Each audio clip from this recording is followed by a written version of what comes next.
자, 여러분, 오늘 이야기는 저와 여러분들뿐만 아니라 교회를 다니지 않는 세상 사람들도 익히 잘 아는 다니엘에 관한 이야기입니다. 여러분, 다니엘이 다리우스 왕 때, 그러니까 메데 바사 왕국을 통치하던 다리우스 왕 때요, 큰 위기를 만나게 되는데요. 이 다니엘이 나락의 1인 지하 만인 지상 자리에 오르게 됩니다. 다리오 왕이 총리를 두는데 다니엘을 그 총리 중에 가장 높은 총리로 세워서 온 지역을 다스리게 했거든요. 여러분, 늘 정치에는 반대파가 생기기 마련이죠. 이를 시기한 반대파들이 다리오 왕을 유혹해서 한 금령 법을 세우게 합니다. 30일 동안 다리오 왕 외에 다른 신이나 다른 것들에게 절하면 사자굴에 던져 넣읍시다. 이 다리오 왕이 자신도 흡족하게 하는 이 악법에 그냥 사인을 하고 그 법을 공포하게 됩니다. 자, 여러분, 다니엘이요, 이 사실을 알고도 분명히 내가 하나님 앞에 기도하면 어려움을 당하게 될 것을 알고도 전에 하던 대로 예루살렘을 향해 창문을 열고 하루 3번 기도했다라고 성경은 기록을 하고요. 이에 정적들이 다니엘의 모습을 보고 그를 체포해 갑니다. 사자굴에 던져지게 된 다니엘이었지만 하나님께서 사자들의 입을 막으시고 하룻밤새 아무것도 하나 상하지 않게 무사히 귀환하게 되었다라는 이야기가 오늘 다니엘서 6장에 기록된 이야기의 내용입니다. 자, 여러분, 오늘 설교의 제목이 우리가 본받아야 할 다니엘의 예배입니다. 6월 예배 회복 프로젝트의 기간을 지나는 동안 다니엘에게 있었던 예배는 과연 어떤 모습이고 우리는 그의 예배의 일을 통해 무엇을 배워야 할까? 다니엘서를 통해 드러난 다니엘의 예배의 모습을 통해 저와 여러분의 예배 야성이 깨어나고 회복되는 그런 놀라운 은혜가 있게 되기를 주님의 이름으로 축복합니다. 자, 먼저 여러분 본문의 상황을 먼저 머릿속에 귀담아 살펴보시기를 바랍니다. 여러분, 다니엘의 상황을 먼저 한번 기억해 보셨으면 좋겠어요. 앞서 서론에서 말씀을 드렸는데요, 다니엘이 이 다리오 왕 기간에 높은 자리에 올랐습니다. 이 당시 세계를 제패하던 메데 바사 왕국이거든요. 후일 페르시아 제국으로 변하게 됩니다. 이곳에서 다리오 왕 이외에 자기보다 높은 사람이 없어요. 1인 지하 만인 지상의 자리에 올랐습니다. 여러분, 모든 것이 다 만사형통한 것 같았습니다. 다 잘 되고 있었습니다. 그런데 갑자기 그에게 위기가 찾아옵니다. 정적들이 그를 고발하고요, 사자굴에 던져질 위기 앞에 서게 되거든요. 자, 여러분, 그런데 결론은 다니엘이 이 위기를 잘 넘기게 되죠. 오히려 이전보다 더 큰 복을 받게 되죠. 전화위복의 능력을 체험을 하게 됩니다. 자, 여러분, 먼저 우리가 기억하실 것은 우리 그리스도인들에게도 늘 위기는 찾아오게 되어 있습니다. 심지어는 우리가 믿음 안에 든든히 서 있을 때도요, 항상 삶의 위기라는 것은 뜻하지 않게 우리 앞에 닥쳐올 때가 있는데요. 자, 그런데 그 위기의 결과는 크게 다를 수 있습니다. 위기를 잘 넘긴 사람, 오늘 본문의 다니엘과 같은 사람은요, 그 위기가 오히려 더 큰 복을 불러오는 전화위복의 계기가 되는 한편, 다른 한 사람은 그 위기 앞에 허둥지둥, 그 위기 앞에 굴복하는 사람은요, 큰 고통과 실패의 좌절을 맛보게 되죠. 자, 여러분, 그러면 우리가 꼭 기억하셔야 될 것이 있습니다. 여러분, 문제는 위기 자체가 아닙니다. 문제는요, 그 위기 앞에 어떻게 대처하느냐, 어떻게 반응하느냐가 더 중요한 문제. 자, 여러분, 다시 말씀드립니다. 위기 자체가 문제가 아니라 그 위기를 어떻게 대처하느냐가 우리 인생의 성패를 가를 수 있는 중요한 잣대가 될 수 있다는 점입니다. 자, 그러면 이 위기를 전화위복의 기회 삼을 수 있었던 다니엘의 힘은, 다니엘의 능력은 과연 무엇일까? 여러분, 앞서 보았던 10절 말씀 다시 한번 살펴볼 텐데요, 10절 말씀 다시 한번 눈으로 살펴봅니다. 다니엘이 이 조서에 왕의 도장을 찍힌 것을 알고도 자기 집에 돌아가서는 윗방에 올라가 예루살렘으로 향한 창문을 열고 전에 하던 대로 하루 3번씩 무릎을 꿇고 기도하며 그의 하나님께 감사하였더라. 자, 여러분, 이 구절로 다니엘의 기도를 설교할 수도 있고 여러 가지 방향으로 설교할 수도 있지만, 저는 오늘 다니엘이 가졌던 이 신앙의 힘을 그에게 있었던 훈련된 신앙의 자세에서 찾아보고자 합니다. 다시 하요, 다니엘이 어떻게 이 위기 앞에서 호동되지 않을 수 있을까? 어떻게 이 위기 앞에서도 자기의 신앙을 맞바꾸거나 포기하지 않을 수 있을까? 어떻게 이 위기를 전화위복의 기회에 삼을 수 있었을까? 여러분, 다니엘은 평소 훈련된 신앙을 지니고 있었다라는 사실에 주목을 해보셔야 합니다. 여러분, 성경학자들이요, 다니엘이 처음 바벨론의 포로로 끌려올 때의 나이를 약건의 14에서 5세 정도로 추정을 하고 있습니다. 자, 그러면 일제 식민시대와 비슷한 환경입니다. 예수를 못 믿게 합니다. 고유의 신앙을 포기하라고 합니다. 하나님을 버리라고 합니다. 그 가운데서 어떻게 다니엘은 승승장구 형통할 수 있었을까? 어떻게 이 위기 앞에, 사자굴에 던져질 위기 앞에서도 그렇게 창문을 열고, 예루살렘을 향해 창문을 열고 전에 하던 대로 하나님 앞에 기도할 수 있었을까? 여러분, 다니엘은 훈련된 믿음을 가지고 있었던 거예요. 여러분, 기억하시길 바랍니다. 진짜 실력은요, 위기 앞에서 드러나게 됩니다. 진짜 실력은 위기 앞에서 드러납니다. 여러분, 스포츠 관람 좋아하실까요? 저도 야구 보는 거 좋아하고요. 축구 경기도 종종 보기는 합니다만, 여러분 어떤 경기를 즐겨 시청하시는지 모르겠습니다. 이 스포츠 경기를 관람하다 보면 항상 잘하는 선수는 와 잘한다, 그러는 한편에 꼭 잘 못하는, 팀의 위해를 가하는, 위기를 자초하는 그런 선수, 야, 저 사람은 왜 저래, 막 악플을 달기도 하고 그런 일들이 일어나기도 하죠. 여러분, 이런 형태를 제가 지적하고자 하는 건 아니고요. 한번 생각해 보세요. 왜 잘하는 선수는 잘할까요? 왜 손흥민 선수는 잘할까요? 이 손흥민 선수가요, 시합 직전에 벼락치기로 훈련하고 그래서 그런 실력이 나올까요? 아니요. 여러분, 잘 보세요. 어린 시절부터 갈고 닦았던 겁니다. 훈련했던 거예요. 어린 시절부터 남들이 쉬고 잘 때 연습하고 땀 흘린 결과가 그 시합장 안에, 그 경기장 안에서 드러나게 되는 겁니다. 여러분, 종종 이런 생각하시는 분 계실지 모르겠어요. 목사님 좋겠다고, 이 주일 일요일 날 한 번만 이렇게 설교하면 되고 일주일 내내 노는 거 아니냐고. 여러분, 일주일 내내 노는 것만은 아니고요, 이 설교를 하기 위해서 일주일 내내 저 스스로를 갈고 닦지 않으면 이 강단에 서는 게 얼마나 두렵고 떨리고 힘이 드는지 몰라요. 여러분, 제가 무슨 말씀 드리고 있을까요? 훈련되지 않으면 좋은 결과를 만들어낼 수 없다는 사실입니다. 여러분, 다니엘이 이 절체절명의 위기 앞에서 허둥지둥되지 않고 자기의 신앙을 포기하지 않고 절망하지 않고 실패하지 않을 수 있었던 가장 중요한 첫 번째 요인을 저는 여기서 찾는 겁니다. 여러분, 다니엘은 평소에 자기의 신앙이 훈련이 되어 있던 사람이었어요. 무슨 일이 있어도 하나님 나와 함께 하고 계신다, 무슨 일이 있어도 나는 이 하나님을 향한 신앙을 포기하지 않는다, 이 훈련이 되어 있었던 결과 위기 앞에서도 하나님과 신앙과 세상을, 유익을 맞바꾸지 않는 이런 모습을 보일 수 있었고, 결과적으로는 이 위기를 전화위복의 기회 삼을 수 있었다는 사실입니다. 여러분, 이런 맥락에서 저와 여러분의 신앙을 한번 점검하고 살펴보시길 바랍니다. 저와 여러분은 우리의 신앙을 갈고 닦기 위해서 내 안에 있는 죄성, 내 자아를 죽이고 하나님을 믿는 신앙인으로 성장, 성숙해 나가기 위해서 어떤 훈련을, 어떤 노력을, 어떤 애씀을 하나님 앞에 보여드리고 있으실까요? 최성은 목사님, 그러니까 지구촌 교회를 담임하시는 최성은 목사님의 책입니다. 예배의 창문을 열라라는 책 중에 영국의 영성가 윌리엄 로우라는 분이 기록한 글이 소개되어 있습니다. 제가 잠깐 소개할 텐데요, 한번 잘 귀담아 눈으로 한번 살펴보시길 바래요. 행동은 전적으로 영에 속한 것도 육에 속한 것도 아니며 습관도 영과 몸 양쪽 모두의 행위에서 나온다.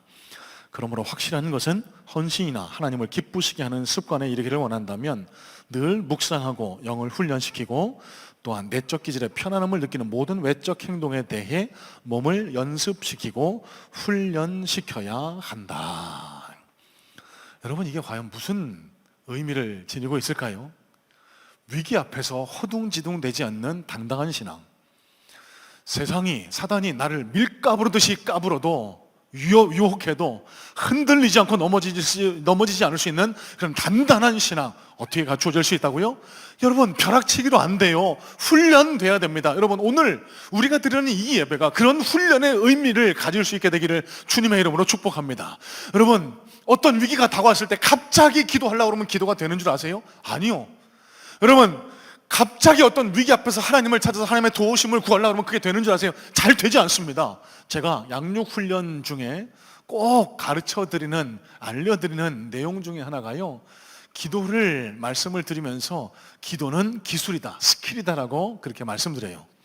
그럼 좀 의아하지 않습니까? 기도는 되게 신령한 무기인데, 영적인 건데, 무슨 기술이라니요? 이렇게 생각하실지 모르겠지만, 여러분 잘 생각해 보세요. 제가 무슨 맥락에서 이 말씀을 드릴까? 여러분, 아무리 신앙생활 오래 하신 분도요, 기도 며칠, 몇 주간 안 하면 기도 잘 안 나옵니다. 기도 잘 안 돼요. 여러분, 우리 신앙도 마찬가지입니다. 예배도 마찬가지예요. 여러분, 예배의 기쁨은 아무에게나 누구에게나 주어지지는 않습니다. 예배에 훈련된 사람들, 예배에 훈련이 된 사람들만이 예배 자리에 나올 때 하나님의 은혜, 하나님의 임재를 체험하고, 찬양할 때, 기도할 때 심영적인 울림을 통해서 하나님을 기쁘시게 하는 신령과 진정의 예배를 드릴 수 있게 되고, 그 예배의 능력을 통해서 그 어떤 위기 앞에서도 쓰러지지 않고 흔들리지 않고 당당한 신앙의 힘을 발휘할 수 있게 된다는 사실입니다. 지난주 3부 예배입니다. 양육훈련 수료 예배로 드렸는데요, 한 성도님께서 나오셔서 간증을 해주셨어요. 다른 분의 간증도 있지만 이분의 간증을 소개하는 이유는 이분이 여러 신앙의 부침을 겪으셨다라고 고백하셨기 때문입니다. 이분이 어린 시절부터 신앙생활을 하셨는데, 학생 시절부터 신앙생활을 오래 하셨어요. 학생의 간부 임원도 하시고 회장도 하시고, 그래서 교회에서 기둥같이 쓰임받을 그런 잘 성장하고 계셨는데, 이전 교회에서 상처를 받으셨던 거예요. 목사님에게, 그 교회에게 실망하고 상처를 받으셔서 마음의 문이 확 닫힌 결과 이리저리 떠돌아다니다가 저희 교회를 찾아 나오게 되신 겁니다. 저희 교회에 출석하신 지가 20년이 되셨대요.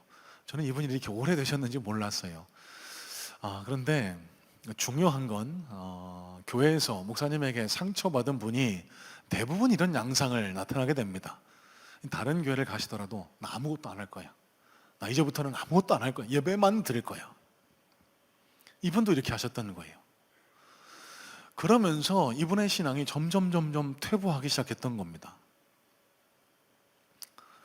예배도 형식적이고, 예배도 기쁨도 즐거움도 느끼지 못하고 있다가 우연한 기회에 회복 캠프를 통해서 양육반에 참여하셨는데요, 참 당황스러운 것이, 제 또래거든요. 저보다 한 살 많으신데, 이분이 양육반 들어오셔서 자기소개할 때부터 이렇게 눈물을 흘리세요. 매 시간 나눔을 할 때 이렇게 눈물을 보이세요. 여러분, 물론 남자가 이제 50이 넘어가고 나이 들면 여성 호르몬이죠, 에스트로겐이 왕성해져서 눈물이 많아진다, 익히 알려진 사실이긴 합니다만, 이게 여러분들이 모여 있는 자리에서 막 나눔을 하다가 운다는 건 좀 당혹스러운 일이 아닐 수 없거든요. 왜 우실까요? 지난 3부 예배 때 간증하실 때도 말을 잘 못 이어가시더라고요. 왜요? 은혜가 넘쳐서 예배 드릴 때마다 너무 감사하대요. 예배가 너무너무 기쁘고 행복하대요. 자, 또 다른 어떤 한 성도님의 이야기도 잠깐 나누려고 하는데, 이분이 영상이나 간증에 참여하지 못하신 게 건강 상태가 지난주에 좋지 않으셨어요. 이분이 본인을 소개하기를 자기는 세상 사람이었다고, 세상에서 즐기고 나 행복하게 사는 게 최고로 여기고 살아가던 그런 세상 사람이었노라고 자기 자신을 그렇게 그리고 있습니다. 그런데 이분이 그렇게 살아가다 보니까 가정에 문제가 생기기 시작하셨던 거예요. 조금씩 부부관계 균열이 생기기 시작합니다. 노래를 좋아하시는데 이것 때문에 남편과 다투게 되고, 따님과의 관계도 안 좋아져서 말다툼을 하고 관계가 너무 나빠지게 되는 이런 위기 앞에서 교회를 가봐야 되겠다라는 생각을 갖게 되셨더라고 해요. 우연치 않게 우리 성문교회를 찾아오게 되셨고요. 저희 교회에서 예배 드리는 동안 또 회복 캠프로 양육 훈련에 참여하시게 됐는데 이 과정에서 놀라운 변화를 경험하셨답니다. 이 먼저 남편분이 양육 훈련에 참여하셨거든요. 남편이 변화하기 시작하셨대요. 전에는 그렇게 다투고 그러셨던 남편분이 술도 끊고 가정적이 되면서 아내를 친절하게 대하고, 그러니까 남편이 이렇게 마음을 여는데 아내분이라고 안 그렇겠습니까? 남편과 아내 사이가 회복되고 따님과의 관계도 회복돼서 가정이 균열될 위기에서 회복돼서 행복한 가정으로 하나가 되게 되었더라고. 그러면서 이분이 고백하시는 게 가장 중요한 것은 신앙생활의 행복함을 깨닫게 되셨다는 겁니다. 신앙생활의 행복함, 교회 다니는 것이 기쁘고 즐겁고 예배 드릴 때마다 행복하고, 여러분 잘 아시겠지만 지금도 여러분 그런 표정이시거든요. 저 목사 설교는 왜 이렇게 재미가 없어, 저 목사 설교는 왜 이렇게 길고 지루해. 그런데요, 제 설교를 들으실 때마다 너무너무 행복하시대요. 여러분, 이게 기적 아닙니까? 여러분, 제가 이미 마무리가 된 양육훈련에 참여하시라고 이 말씀 드리는 거 아니고요, 왜 이분들이 신앙생활의 기쁨을 느낄 수 있게 되셨을까요? 왜 예배의 기쁨을 누리게 되셨을까요? 훈련 때문입니다. 훈련. 여러분 꼭 기억하세요.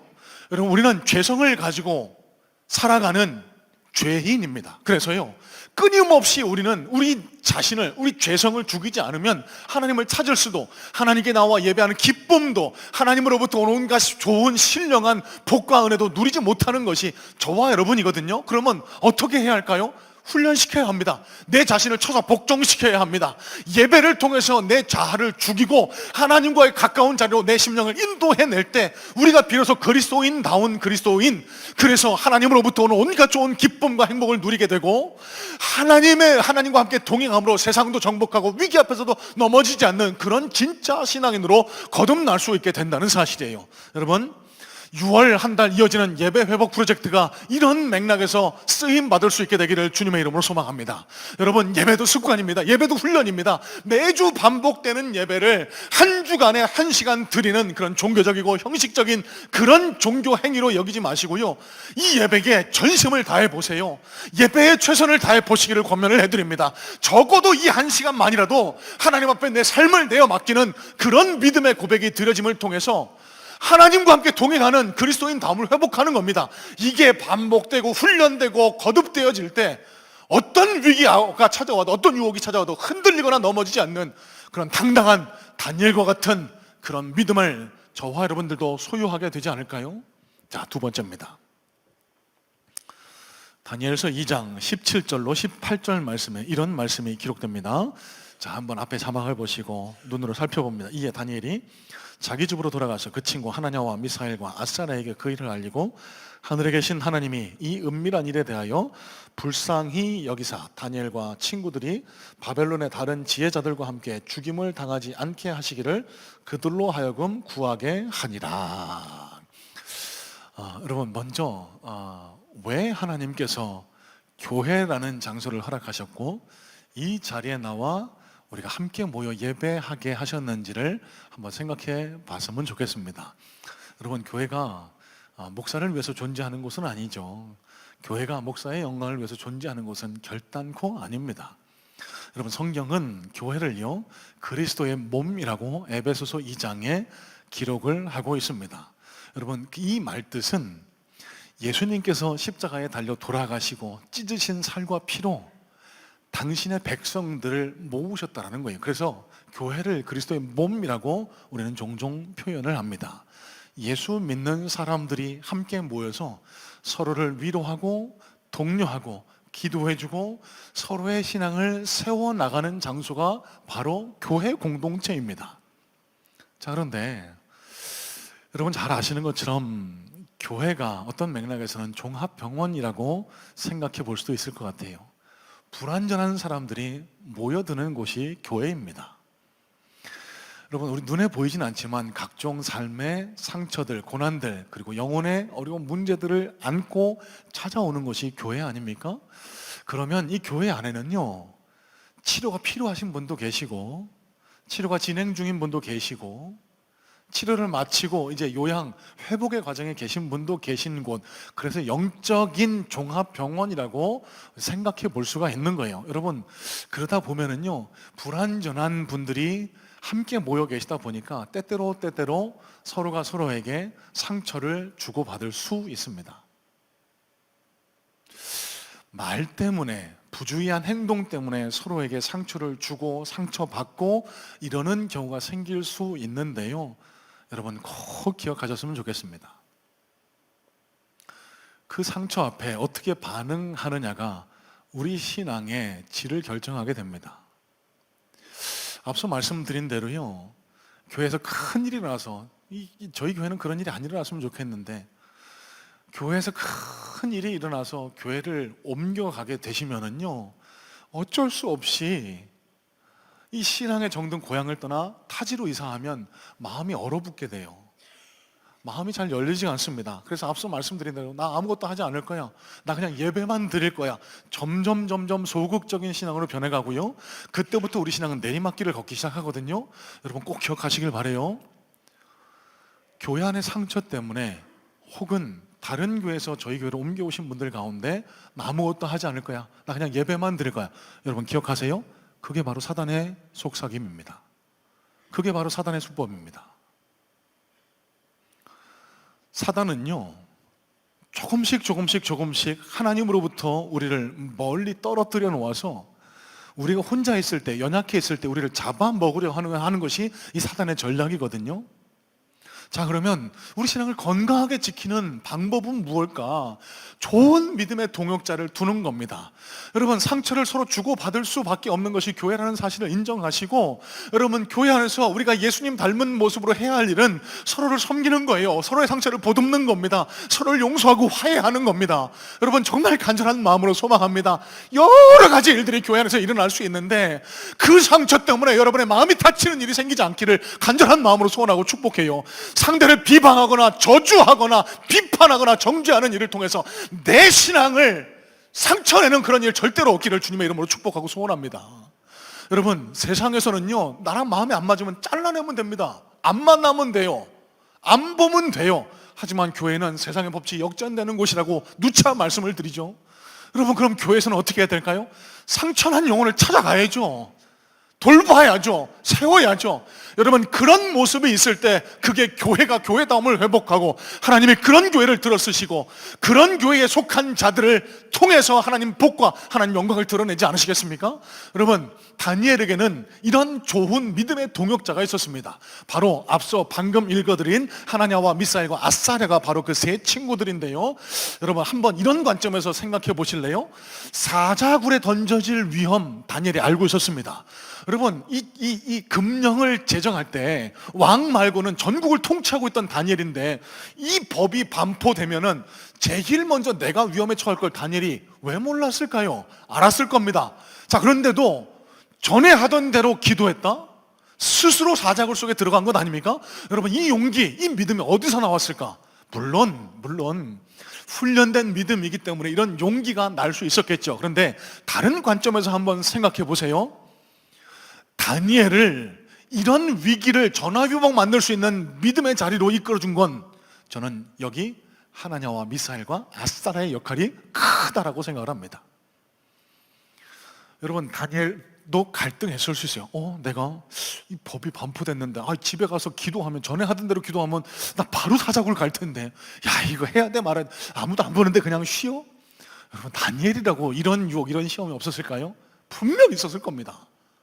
그때 눈에 보이지 않는 하나님보다 더 가까이 보이는 불꽃 같은 눈, 뭐가 있었죠? 하나냐와 미사엘과 아사랴. 여러분, 다니엘이 이들의 눈치를 봤다는 말씀을 드리는 것 아니에요. 다니엘에게는 이전에 레슨, 교훈이 있었습니다. 자, 제가 무슨 말씀 드리나 한번 눈으로 한번 보겠습니다. 다니엘서 3장 16절에 18절 말씀 보시면 이런 유명한 말씀이 기록이 됩니다. 사드락과 메삭과 아벳느고가 왕에게 대답하여 이르되 느부갓네살이여, 우리가 이 일에 대해 왕에게 대답할 필요가 없나이다. 왕이여, 우리가 섬기는 하나님이 계시다면 우리를 맹렬히 타는 풀무불 가운데에서 능히 건져내시겠고 왕의 손에서도 건져내시리다. 그렇게 하지 아니하실지라도 왕이여, 우리가 왕의 신들을 섬기지도 아니하고 왕이 세우신 금신상에게 절하지도 아니할 줄을 아옵소서. 자, 여러분, 이 다니엘서 3장이요, 이 6장과 유사한 장면입니다. 이 느부갓네살 왕 때요, 또 똑같은 유사한 법을 반포합니다. 금신상을 세워요. 그 앞에 절하지 않으면 이 풀무불, 그러니까 화로에 던져서 태워 죽이겠대요. 자, 여러분, 이때 놀라운 믿음의 영웅들이 등장합니다. 사드락, 메삭, 아벳느고라고 기록되어 있는 이 바벨론식 이름입니다. 하나냐와 미사엘과 아스타랴가 단호하게, 아니요, 나는 하나님 믿는 사람입니다. 나는 금신상에 절하지 않겠습니다. 그러고 풀무불 속에 들어가거든요. 그런데 놀라운 일이 일어나요. 머리털 끝 하나 상하지 않습니다. 세 사람이 들어갔는데 네 사람이 있다고 성경은 기록을 해요. 누굴까요? 다니엘일까요? 아니요. 다니엘은 이 놀라운 역사의 현장에 제외됩니다. 자, 이게 무슨 말일까? 여러분, 성경을 읽으시다가 이런 행간을 잘 읽으실 수 있어야 되거든요. 자, 다니엘서 2장, 앞서 읽었던 다니엘서 2장을 보시면은 왜 제가 그 구절을 읽었느냐? 다니엘이 큰 시험 앞에 하나냐와 미사엘과 아스라에게 기도 부탁을 하거든요. 느부갓네살 왕의 꿈을 해석할 때 이 큰 시험 앞에 나를 위해서 좀 중보기도 해주세요, 나를 위해서 좀 기도해 주세요 부탁을 하고 왕 앞에 서서 그 꿈을 멋지게 해석을 합니다. 그 결과 느부갓네살이 이 다니엘을 들어서 높은 자리에 올리게 되거든요. 자, 그런데 그 뒤에 이어지는 결정적인 실수가 있습니다. 다니엘서 2장 48절로 49절입니다. 이런 말씀이 기록되는데, 왕이 이에 다니엘을 높여 귀한 선물을 많이 주며 그를 세워 바벨론 온 지방을 다스리게 하며 또 바벨론 모든 지혜자의 어른을 삼았으며, 왕이 또 다니엘의 요구대로 사드락과 메삭과 아벳느고를 세워 바벨론 지방의 일을 다스리게 하였고 다니엘은 왕궁에 있었더라. 여러분, 이 구절을 읽으실 때 그냥 아름답게만 읽으셨을까요? 저는 다른 관점에서 이 구절을 바라보게 됩니다. 여러분, 다니엘이 1인지하 만인지상 실질적인 이 바벨론의 통치자였습니다. 그러면 이 하나냐와 미사엘과 아스랴, 자기의 세 친구에 대한 발령을 누가 냈을까요? 다니엘이 냈을 거예요. 어디로 냈다고요? 지방 관료로. 그러면 도대체 성경에는 기록되지 않은 무슨 일이 있었을까? 여러분, 다니엘과 이 세 친구가 둘도 없는 믿음의 동역자였습니다. 위기 때, 힘들 때 기도를 부탁하고 그를 위해 기도해주고 중보해주는 이런 좋은 친구가요, 이 다니엘이 높은 자리에 올라보니까 슬그머니 교만이 찾아옵니다. 이 세상 일들이 너무 바빠진 거예요. 주일날 예배에 참석할 시간조차 없어진 겁니다. 이 하나냐와 미사엘과 아스타랴가 아마 이렇게 어드바이스 충고하지 않았을까요? 다니엘, 너 요새 좀 신앙이 좀 뜨뜻미지근해진 것 같아. 너 요새 이러면 안 되는 거 아니야? 하나님 앞에 예배 드리는 걸 우선시해야지. 다니엘이요, 듣기 싫어진 거야. 아무도 나한테 잔소리하는 사람이 없는데, 아니 이것들이 그냥 오냐 하니까 어디 나한테 이런 소리를, 지방으로. 자, 그러고 다니엘은 뭐라고 했다고요? 49절에 다니엘은 왕의 궁전에 머물렀다라고 성경은 기록을 합니다. 일부러 그 친구들을 떨어뜨렸던 거예요. 여러분, 잘 보시기 바랍니다. 다니엘의 위기가 여기서부터 시작된 겁니다. 다니엘의 신앙의 변질이 여기서부터 시작된 거예요. 좋은 믿음의 친구를 밀쳐낸 겁니다. 잔소리하지 말라는 거예요. 내 신앙 내가 알아서 하겠다는 거예요. 나 바쁘다는 거예요. 거기서부터 신앙의 위기는 시작되는 거예요. 여러분, 그 결과가 다니엘서 3장입니다. 하나냐와 미사엘과 아스랴가 풀무불 속에 던져집니다. 나는 하나님을 믿습니다. 나는 하나님을 신뢰합니다. 이 놀라운 믿음의 고백을 통해 그리 아니하실지라도의 믿음을 고백하고 풀무불 속에 들어갔을 때, 여러분 앞서 말씀드렸죠? 셋이 들어갔는데 넷이 있었다고 성경은 기록을 해요. 나머지 한 사람은 누굽니까? 예수님이세요. 당신을 위해 생명을 내던진 하나냐와 미사엘과 아스타랴를 지키기 위해서 하늘 보좌를 버리고 내려오셔서 그들을 감싸고 계셨던 겁니다. 여러분, 이게 얼마나 놀라운 역사의 현장입니까? 하나냐와 미사엘과 아사랴가 죽었습니까? 죽어야 마땅하죠. 죽을 것 같았죠. 그런데 안 죽어요. 성경은 안 죽었다라고 기록을 합니다. 오히려 하나님의 놀라운 역사를 경험합니다. 여러분, 이 놀라운 기적의 현장에, 역사의 현장에 다니엘이 제외됩니다. 여러분, 누구든지 이 신상 앞에 절하지 않으면 풀무불에 던져진다라고 했습니다. 그런데 다니엘이 있었습니까? 없었습니까? 없었어요. 그러면 다니엘은 다리의 신상 앞에 절했다, 안 했다? 저는 했다라고 봅니다. 아니, 천국 가서 다니엘 선배한테 물어봐야 되겠지만 저는 했다라고 봐요. 그러니까 풀무불에 안 들어갔죠. 그대로 그 풀무불 안을 지켜보고 있었던 거예요. 내 친구 다니엘과 아사랴, 하나냐와 미사엘과 아사랴가 그 안에서 예수님과 함께 있는 장면. 여러분, 이때 다니엘이 어떤 생각 가졌을까요? 야, 나도 옛날엔 저렇게 뜨거웠는데, 나도 옛날에는 저 신앙을 가졌었는데, 나도 저 친구들 못지않은 신앙으로 그렇게 하나님과 함께 동행했는데 하나님이 나와는 함께 안 하시는구나. 여러분, 이때 느꼈을 소외감, 실패감. 여러분, 다니엘이 돌이킵니다. 그 뒤로 4장부터 또 등장하고요, 여기 6장에서 동일한 유사한 환경 앞에 다니엘이 이 신앙을 갖게 되는 거예요. 하나냐와 미사엘과 아사랴에게 부탁했겠죠. 내가 사자굴에 던져질 걸 압니다. 하지만 난 이번에도 실패하지 않겠습니다. 내가 이 시험을 잘 이겨낼 수 있도록 나를 위해서 기도해 주세요. 여러분, 이 하나냐와 미사엘과 아사랴가 있었기 때문에 다니엘이 이 믿음의 길을 걸어갈 수 있었고, 이 위기를, 풍전등화의 위기를 이 전화위복의 계기로 삼을 수 있었다라는 점. 자, 여러분, 이런 맥락에서 저는 여러분들께 질문 드리고 싶습니다. 지금 여러분 곁에는 하나냐와 미사엘, 아사랴와 같은 좋은 믿음의 동역자가 있으실까요? 신앙생활을 오래 했음에도 내가 어려울 때 기도 부탁할 그 누군가가 없다. 내 어려움을 호소하고 함께 기도해 달라고 부탁할 그 누군가가 없다. 여러분, 그 신앙생활 잘 못하고 계신 겁니다.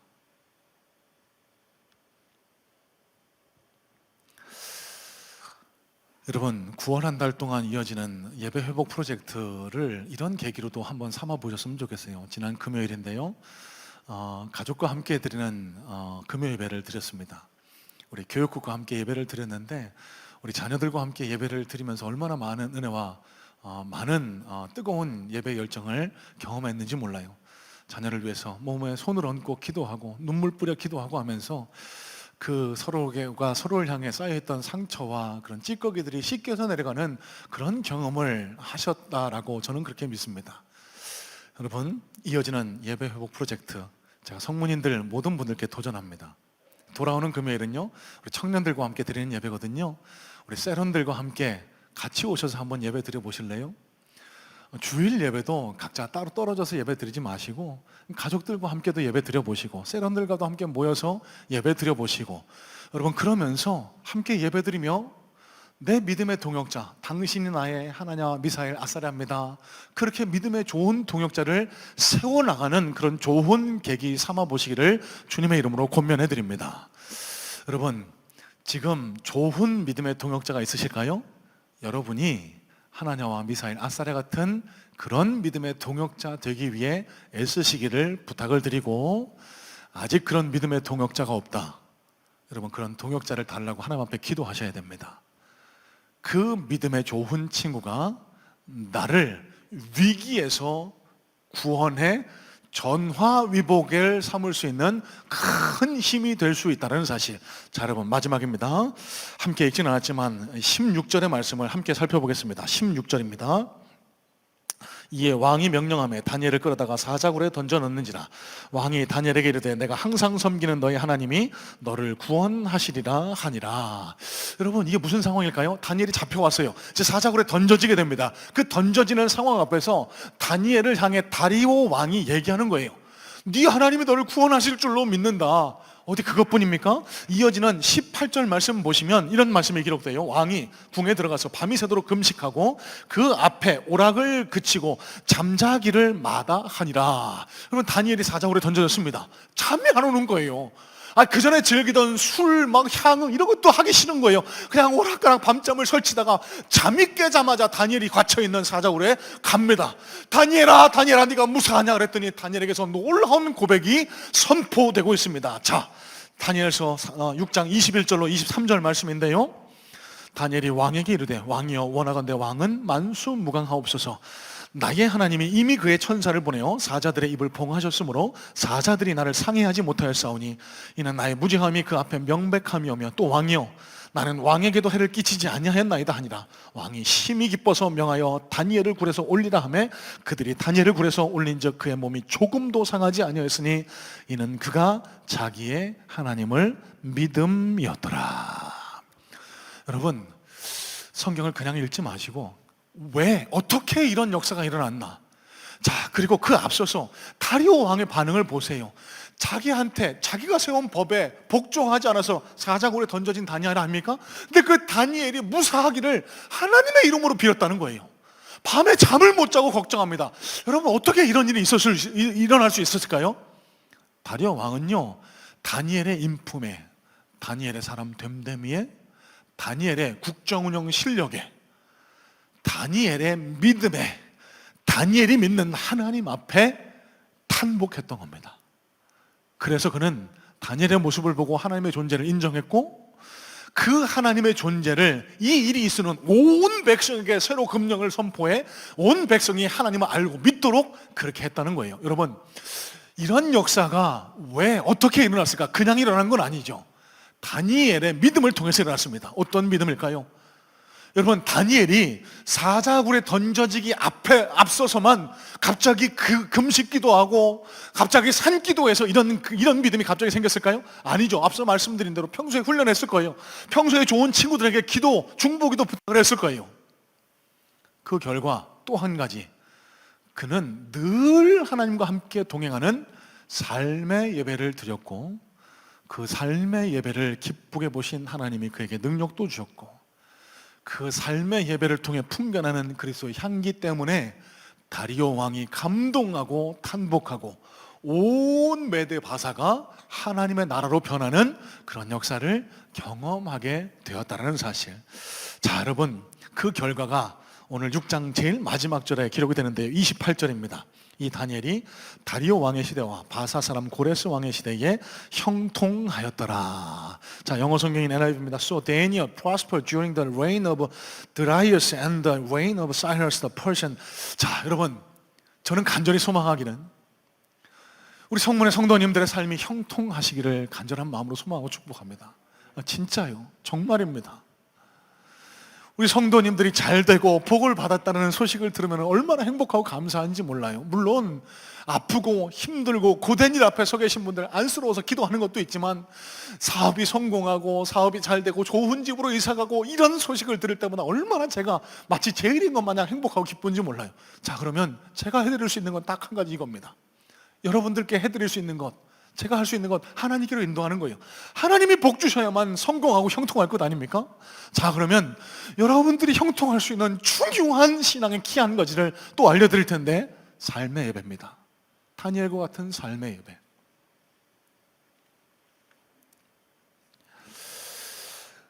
여러분, 우리가 늘상 예배는 드리고 있지만 이 주일날 나와서 드리는 이 예배만 예배고 우리 일상의 삶이 하나님 앞에 드려지는 삶의 예배로 드려지지 않는다면 우리의 신앙은 온전하지 못한 것일 수 있습니다. 교회 출입하는 것만으로 우리 구원이 완벽히 이루어졌다고 착각하지 마세요. 여러분, 하나님의 구원은 완전하시고요, 우리를 구원하실 때도 완전한 구원을 계획하고 인도하고 계십니다. 그러면 오늘 들은 이 예배를 통해서 하나님의 은혜를 체험하고 내 삶의 모든 시간 영역이 하나님께 드리는 예배, 삶의 예배가 될 수 있는 것, 여러분, 그게 하나님이 원하시는 구원이고, 그 삶의 예배를 하나님 기쁘게 받으시고 그 자를 통해, 그 그리스도인을 통해 세상을 바꿔나가시고 그 자를 통해 하나님의 놀라운 형통의 역사를 허락하신다는 사실을 기억하시길 바랍니다. 여러분, 이런 맥락에서 저와 여러분의 신앙을 한번 점검하고 살펴보시기를 바라요. 과연 저와 여러분의 삶을 통해서 예배가 드려지고 있는지, 그리고 그 삶의 예배를 통해서 그리스도의 향기가 퍼져나가고 있는지, 내 삶의 예배를 통해서 누군가 예수 믿고 죽게로 돌아오는 일이 벌어지고 있는지, 일어나고 있는지. 여러분, 하나님이 우리를 구원하신 목적이 뭘까요? 우리 자신만을 위해서만은 아닐 거예요. 물론 우리를 구원하신 것, 우리를 사랑하시기 때문에 그렇습니다. 하지만 우리를 구원하신 또 다른 목적은요, 나를 통해서 누군가를 구원하시기 위한 목적이 있어요. 그런데 우리는 너무나도 이기적이고 너무나도 자기중심적이라서 내가 교회 나가서 구원받고 복받으면 끝이다, 이렇게 착각할 때가 너무 많이 있습니다. 여러분, 그건 불완전한 구원이에요. 반쪽짜리입니다. 여러분, 이런 맥락에서 우리의 일주일간의 삶을 다시 한번 돌이켜 보시길 바랍니다. 내가 학교에서, 직장에서, 가정에서 나 예수 믿는 사람이라고 당당하게 밝히지 못하고 있다고 하면, 여러분, 우리의 신앙이 불완전한 신앙일 수 있습니다. 학교에서, 직장에서, 가정에서 식사하면서 하나님 앞에 잠시라도 고개 숙여 기도하지 못하는 그런 부끄러운 모습을 가지고 있다고 하면은, 여러분, 마지막 때에 예수님도 우리를 부끄러워하실지도 모른다는 생각을 여러분 해보실 수 있어야 돼요. 여러분, 어떻게 해야 할까요?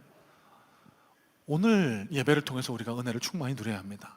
이 예배가 은혜 충전소가 되어야 돼요. 그리고 만땅 그 은혜를 충전하셔서 일주일간 내 삶 속에 예수의 향기가 퍼져나가는 삶의 예배가 지속적으로 끊임없이 드려질 수 있을 때, 하나님께서 다니엘을 통해 일으키셨던 놀라운 형통의 역사가 저와 여러분의 가정들에게도, 자녀들에게도, 우리 주변에 내가 속한 곳에 일어날 수 있지 않겠습니까? 여러분, 말씀을 이렇게 정리하려고 합니다. 먼저 짧은 동영상 하나 보고 결론의 이야기를 나누려고 하는데요. 여러분, 아주 짧은 동영상입니다. 한 12, 13여 초밖에 되지 않습니다. 눈 살짝 감았다 뜨시면 끝납니다. 주목해서 한번 이 영상을 보시고 말씀을 맺도록 하겠습니다. 영상 보겠습니다.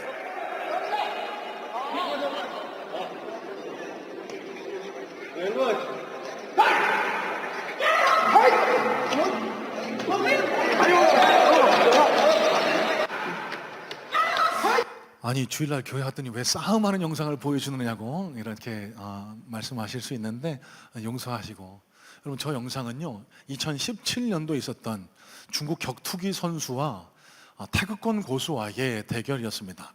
중국 격투기 대가였던 쉬샤오동이라는 사람이요, 어느 날 이런 이슈를 퍼뜨렸어요. 태극권은 허구라고.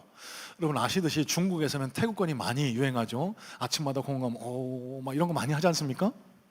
그런 태극권이 아무 쓸모없는 거라고 도전했던 거예요. 그래서 태극권 고수가 이 대결에 응했고요, 그렇게 온라인 포털을 통해서 생중계된 저 대결이 불과 16초 만에 그냥 끝나고 말았습니다. 격투기 압승으로요. 자, 이 격투기 고수가요, 영춘권이라고 영화 연문에 나왔던 그런 중국 정통 권법입니다. 효 뭐 이런 거 아시죠? 그 영춘권 고수와도 대결을 신청했고요, 그 결과도 유사하게 격투기 압승으로 끝났습니다. 그러면서 이 격투기를 지지하는 사람들의 기세가 등등해졌는데요, 실전에서 쓰지 못하면 그게 무슨 소용이 있느냐, 그거는 체조지 무술이 아니다, 아무 쓸모가 없다, 그렇게 조롱하며 비아냥거리기까지 했다는 겁니다. 여러분, 제가 이 이야기를 소개하는 이유가 있습니다. 이 격투기를 지지하는 사람들의 저 조롱과 비아냥이 교회와 그리스도인들을 바라보는 세상 사람들의 비웃음과 손가락질인 것 같아서 마음이 쓰라리고 아파옵니다. 여러분, 우리가 이곳에서 주여 주여 신령한 것처럼 예배 드리는 것으로 그친다면, 여러분, 세상이 우리를 조롱하며 우리에게 손가락질 하지 않겠습니까? 에이, 저것들 뭐야, 예수 믿는다면서 아무것도 아니네, 세상 사람들만도 아니 세상 사람들보다 더하네. 여러분, 그런 부끄러운 모습으로 살아서 어떻게 우리가 하나님의 영광을 나타내고 하나님으로부터 오는 복과 은혜를 기대할까요? 어떻게 해야 할까요? 여러분, 오늘 나눈 말씀처럼 우리의 예배를, 우리의 신앙을 끊임없이 훈련해 나가시길 바랍니다. 그리고 좋은 믿음의 동역자를 세워 나가심을 통해 우리의 삶 속에서도 향기로운 삶의 예배가 계속해서 드려질 때 하나님께서는 우리의 삶의 예배를 기쁘게 받으시고 저와 여러분들 삶 속에서도 놀라운 다니엘에게 허락하셨던 형통함의 역사를 허락해 주실 줄로 믿습니다.